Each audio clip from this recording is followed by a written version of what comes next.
Dios le bendiga en esta noche, mis amados hermanos. Reciban un cordial saludo de este servidor y que la paz del Señor esté sobre cada uno de ustedes.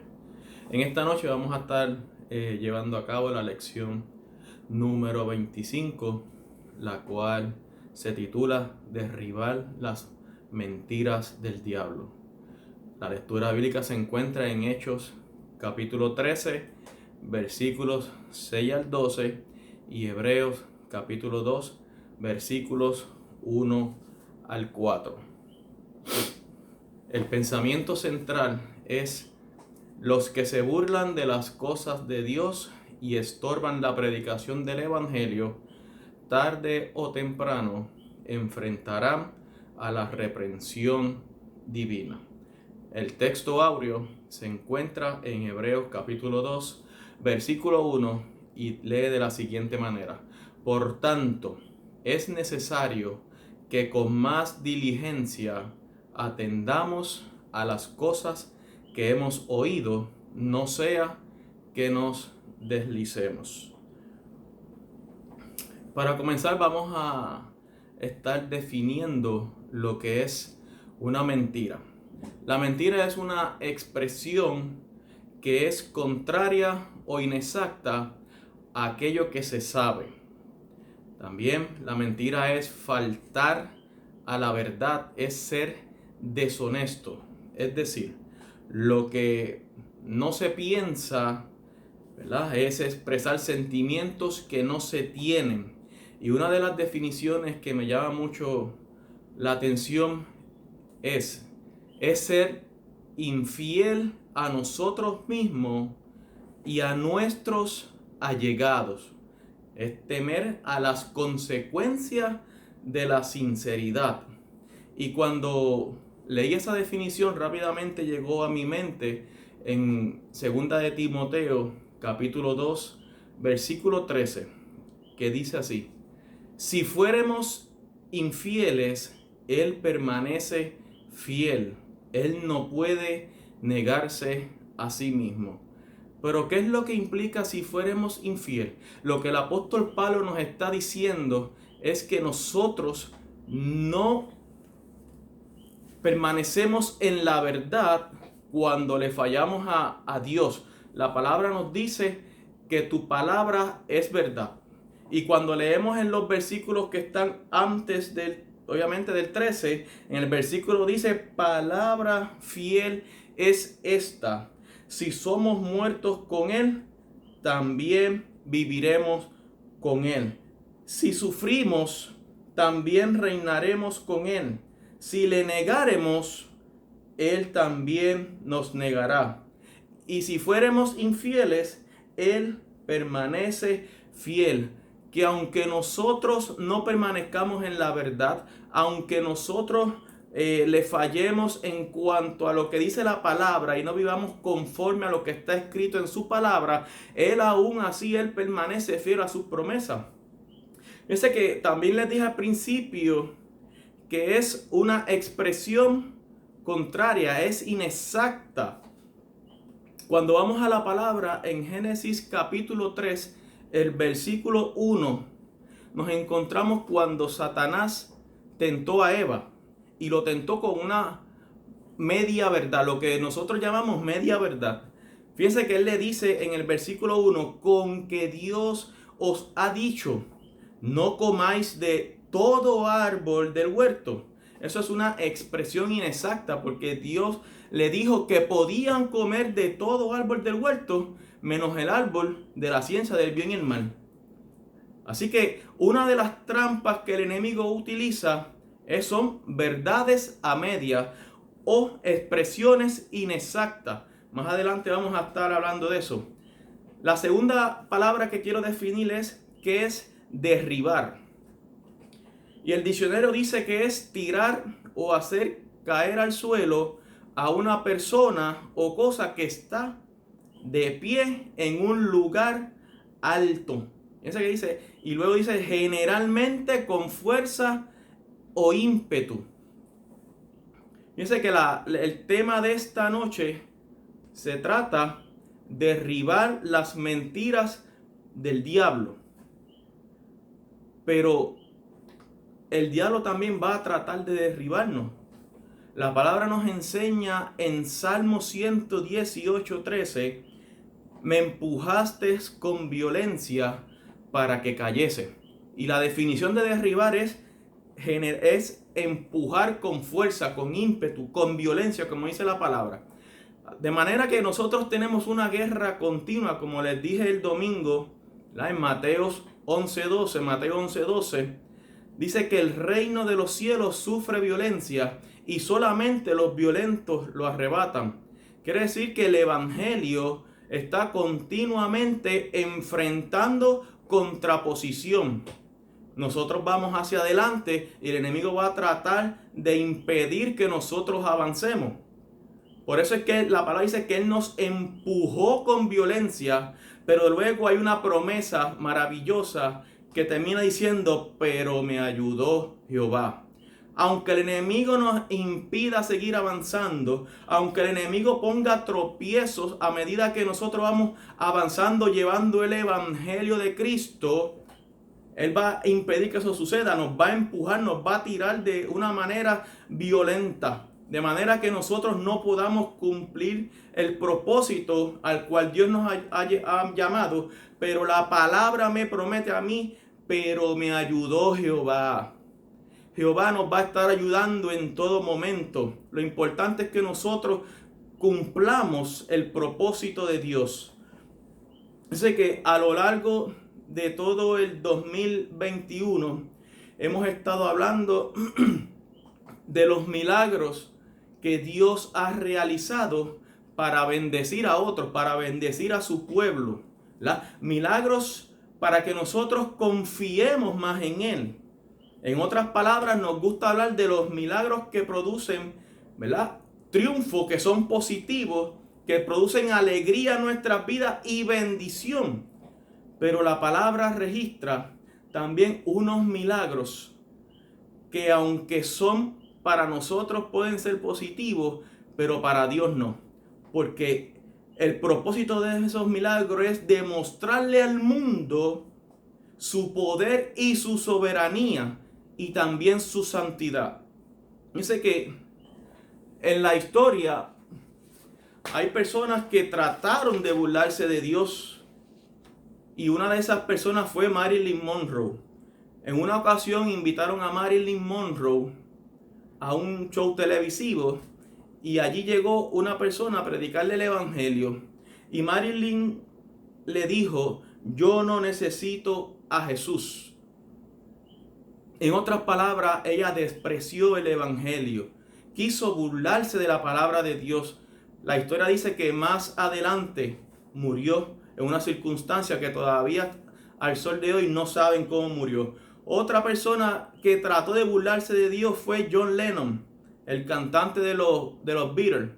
Dice que él dijo que los Beatles son más famosos que Jesucristo. Y también dijo que la cristiandad va a desaparecer y los Beatles van a seguir avanzando. Pero ¿qué le pasó? Murió. Otra persona fue un presidente brasileño, un político brasileño llamado Tancredo Neves. Dice que él dijo que ni siquiera Dios podía arrebatar la presidencia. Pero ¿saben qué? Que cuando se estaba acercando el día de la presidencia, de él tomar el poder, un día antes, murió. La otra persona fue John Bruce Ismay, ¿verdad? Una persona, el que construyó el Titanic. Él dijo que ni Dios puede hundir ese barco, y todo el mundo conoce la historia. El barco terminó hundido. Así que son personas que en un momento dado trataron de burlarse de Dios, pero Dios les demostró su soberanía. La palabra registra ciertos milagros sobre esto, y uno de ellos es la lepra de María, que fue por murmurar en contra de Moisés. Eso está en Números capítulo 12, versículos 1 al 15. Otro milagro de esto es la esterilidad de Mical por criticar a David cuando estaba danzando delante de la presencia de Dios. Otro milagro de esto fue la muerte de los que se mofaban de Eliseo. Aunque suena gracioso la historia de esto, ¿verdad? Que le gritaban sube calvo sube, pero demostró que nadie puede burlarse, sino no de su palabra, no de la palabra de Dios, ni tampoco de sus siervos. Aquellas personas que tratan de menoscabar a las personas que llevan el evangelio, también Dios les demuestra la soberanía que Él tiene sobre sus hijos y sobre todo el mundo entero. La muerte de Ananías y Zafira por mentirle al Espíritu Santo. Hechos capítulo 5, versículos del 1 al 11. Es verdad que aunque estos milagros, ¿verdad?, los resultados no fueron muy agradables, pero siempre cada uno de ellos trajeron la gloria y honra del Dios Todopoderoso. El diablo siempre va a tratar de estorbar la predicación con sus falsedades. Pero ¿qué significa estorbo o estorbar? Sé que es poner un obstáculo para la ejecución de algo.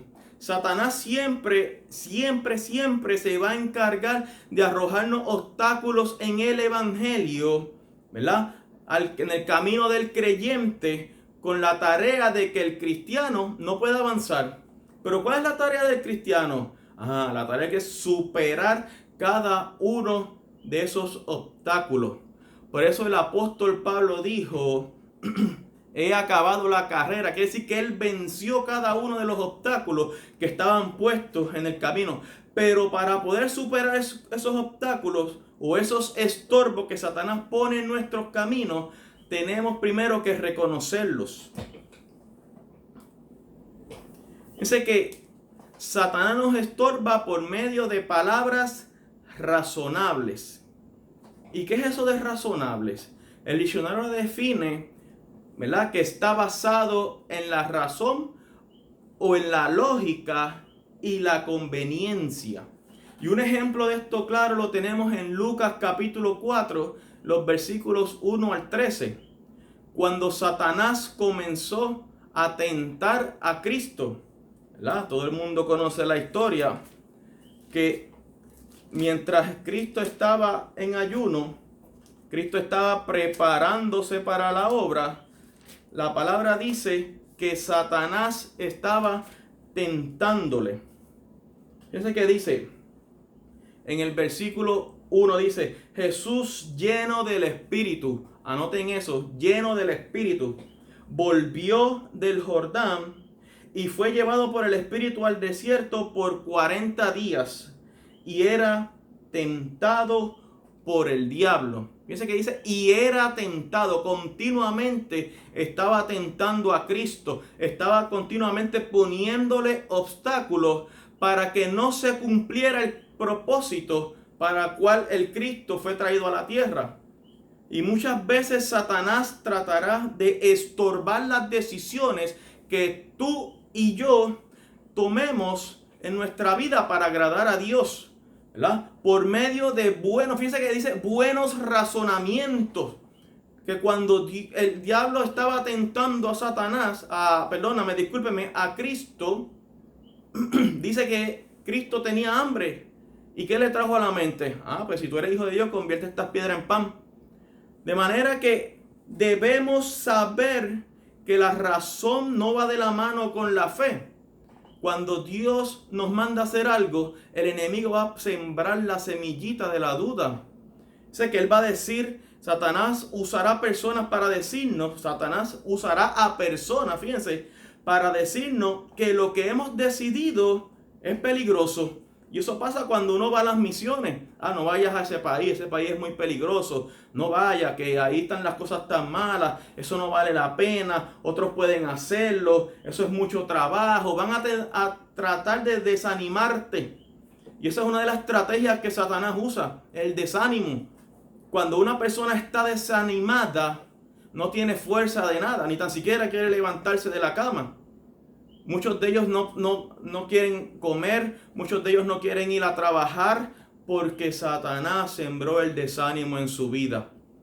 Pero qué bueno es Dios, que siempre está para motivarnos día a día, pero siempre tenemos que darle la gloria y la honra a Él.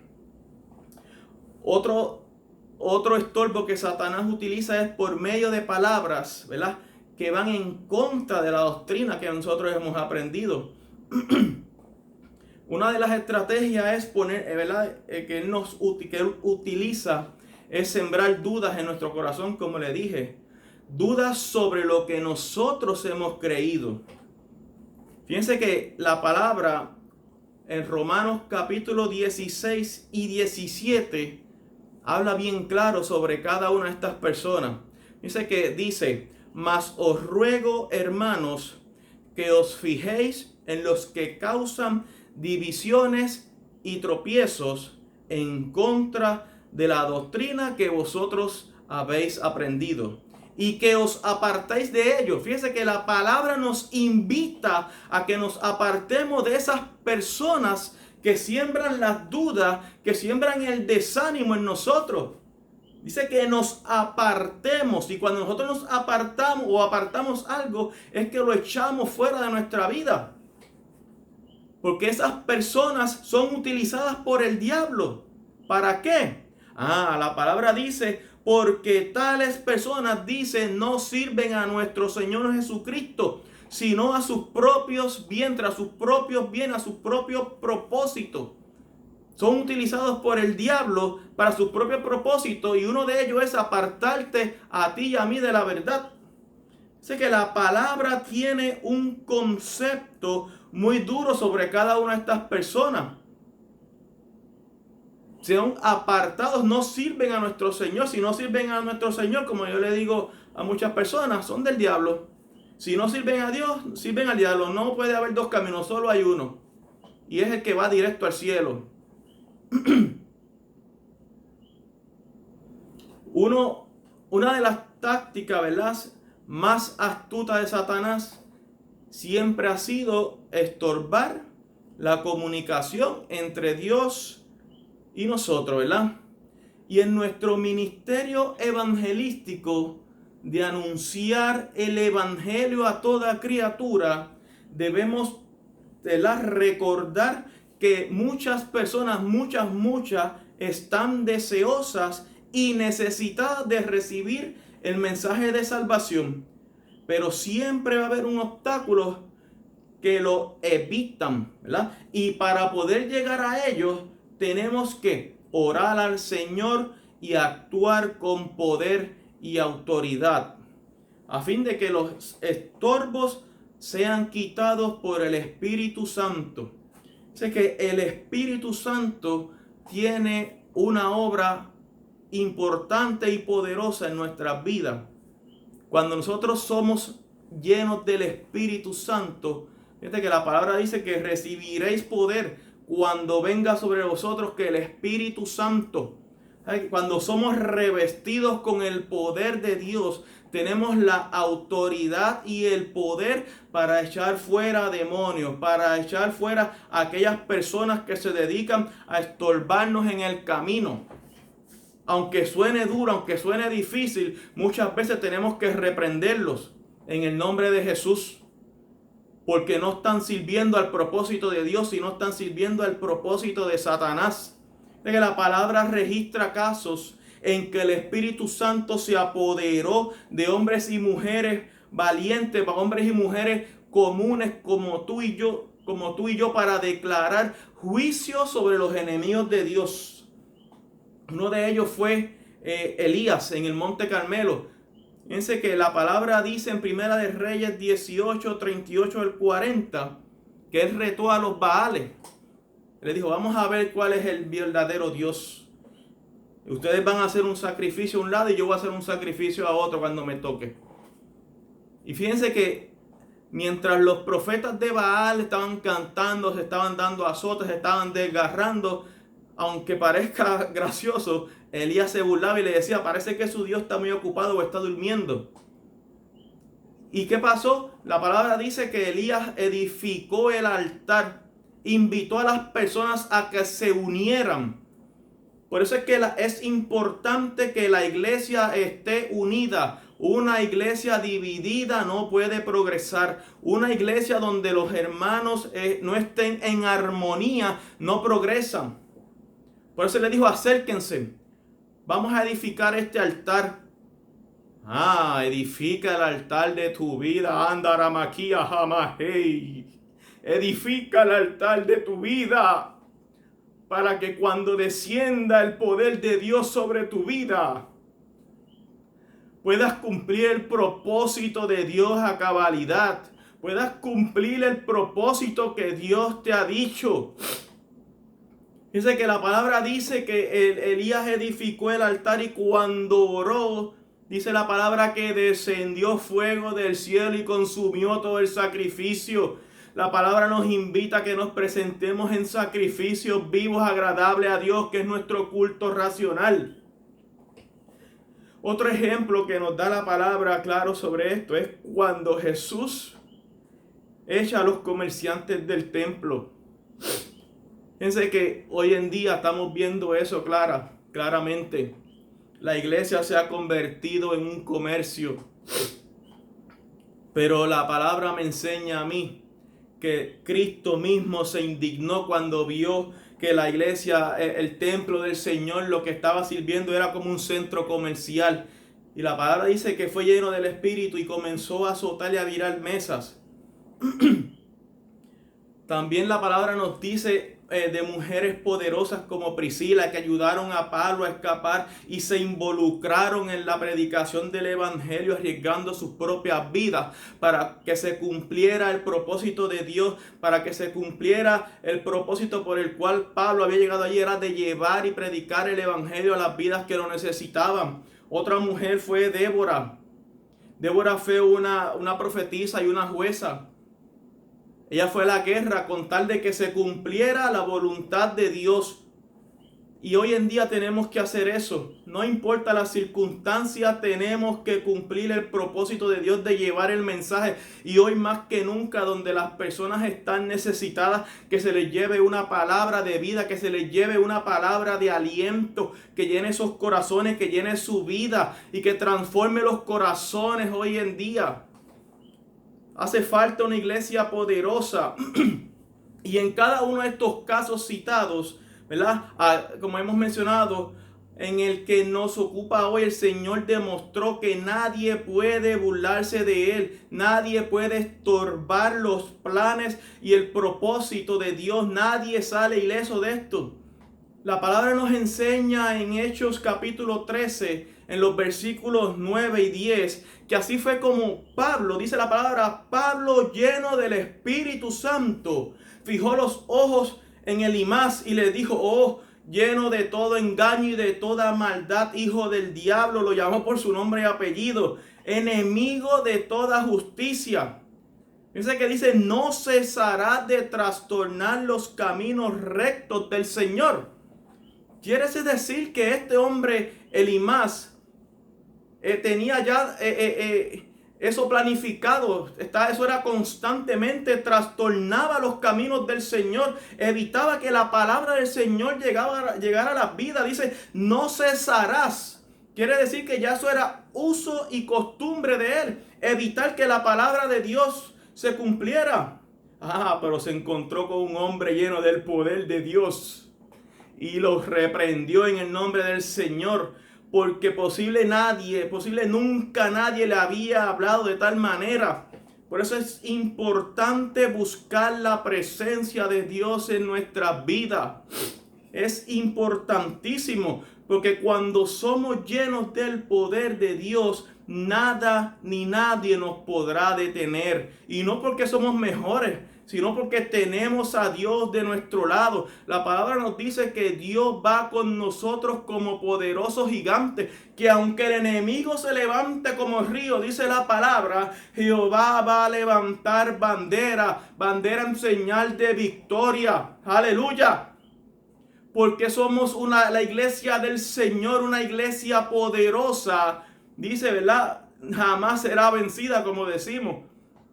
Tenemos a Dios de nuestro lado, y qué mejor que Él. Él es el que va con nosotros como poderoso, como el poderoso león de la tribu de Judá. Perdón. Dice que los milagros positivos, los que causan regocijo en la gente, son efectivos para traerlos al Señor. Pero los milagros que son punitivos, los que causan dolor y espanto, son milagros y señales cuyo propósito es demostrar al mundo que Él es Dios y no hay más. Por eso es la urgencia de que seamos llenos del poder y estemos sumisos, fíjense, sumisos a la dirección del Espíritu Santo para ser efectivos en el ministerio.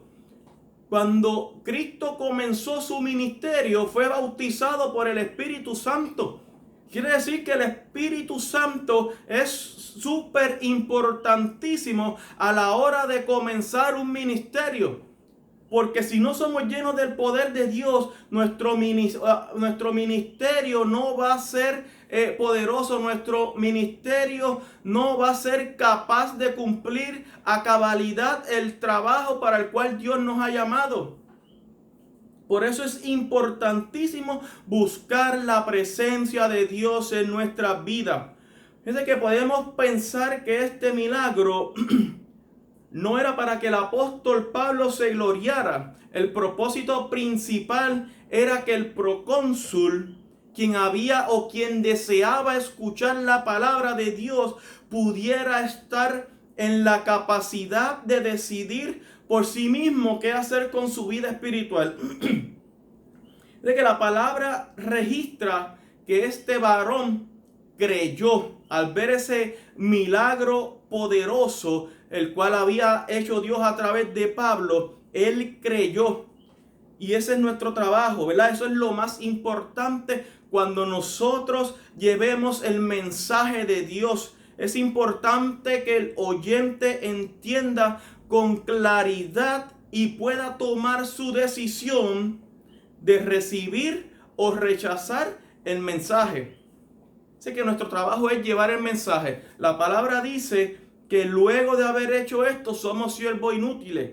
La palabra dice en Lucas 17:10, así también vosotros, cuando hayáis hecho todo lo que os ha sido ordenado, decid, siervos inútiles somos, pues lo que debíamos hacer, hicimos. Nuestro trabajo es ir y llevar el mensaje, ya. ¿Qué suceda después? Dios se va a encargar de eso. Dice que es necesario atender con diligencia lo que hemos oído. Ahora vamos a Hebreos capítulo 2, 1 al 4. Hebreos capítulo 2, versículo 1 dice, por tanto es necesario que con más diligencia atendamos a las cosas que hemos oído, no sea que nos deslicemos. Sé que cuando en el libro de Hebreos se utiliza la palabra por tanto, es una palabra, un verbo instructivo, es instructivo. Lo que significa es que nos hace prestar atención, nos está captando la atención para que nosotros entendamos el mensaje que nos está trayendo. Fíjense que dice, lo que debemos hacer. ¿Qué es lo que debemos hacer? Fíjense que aunque es necesario, te dice que con más diligencia atendamos. Somos diligentes, pero la palabra nos dice con más diligencia. ¿Qué es lo que vamos a atender? A las palabras de Jesús. Fíjate que no solamente lleva la idea de escuchar atentamente, sino también de hacer lo que hemos escuchado. Vamos a prestar atención y estamos escuchando y vamos a hacer lo que dice la palabra. Y nosotros debemos atender con más diligencia. ¿Qué es lo que vamos a la predicación? El anuncio del cumplimiento de todo lo que los profetas, predijeron. La predicación, todo eso, todas las profecías de Cristo, prestarle atención a Jesús, en quien se ha cumplido las promesas de Dios. En nuestras vidas también se han cumplido las promesas de Dios. Pero ¿qué es lo que nos dice Santiago 1:22? Pero sed hacedores de la palabra y no tan solamente oidores, engañándoos a vosotros mismos. Sé que la palabra nos invita a través del apóstol Santiago que tenemos que ser hacedores de la palabra. No solamente escuchar la palabra y nos olvidamos de ella. Porque ¿qué es lo que dice? Dice que nos estamos engañando, estamos siendo mentirosos, estamos siendo infieles a la palabra de Dios. Por eso el apóstol Santiago dice, tienes que ser hacedor de la palabra.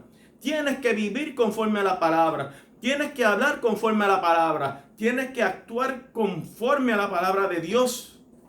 Para que entonces la palabra y el propósito de Dios se cumpla no solamente en tu vida, sino en las personas externas que te están mirando. Tenemos que ser ejemplo en todo. Así que si nosotros no atendemos con más diligencia, dice la palabra en Hebreos capítulo 2, versículo 1, que nos vamos a deslizar. Y cuando se desliza, es algo que pasa automáticamente cuando no estamos anclados ¿a quién? A algo sólido. Y en este caso se llama Jesucristo. Por eso la palabra nos dice que nadie puede poner otro fundamento que el que está puesto. Porque si no nos anclamos a Cristo, que el ejemplo que da es como de un barco, de un ancla, nos vamos a deslizar con las corrientes de este mundo. Y entonces el diablo va a cumplir su propósito sobre los estorbos. Va a evitar que se lleve la palabra. Por eso es que la palabra nos dice que tenemos que ser hacedores y no solo oidores. Por eso la palabra nos dice, porque nadie puede poner otro fundamento que el que está puesto, el cual es Jesucristo. Cuando nosotros nos anclamos a otra fuente, cuando nosotros nos anclamos a otra cosa que aparentemente puede ser sólido, dice que nos vamos a deslizar. Dice que nuestro barco se va a ir a la deriva, nuestro barco se va a hundir porque no estamos anclados sobre la roca que se llama Cristo. Sé que cuando descuidamos la salvación es otra manera de menospreciar a Dios. Los que son negligentes en cuanto al llamado de Dios a través del evangelio no solo no gozarán de los beneficios de la gracia, sino que tendrán que comparecer ante Dios como sus enemigos.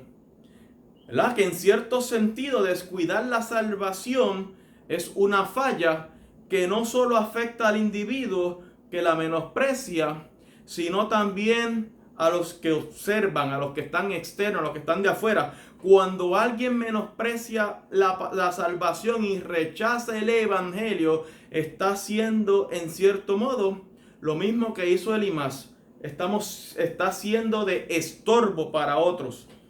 Está privándose no solamente a sí mismo, sino a otros de recibir a Cristo como su Salvador. Y con esto termino.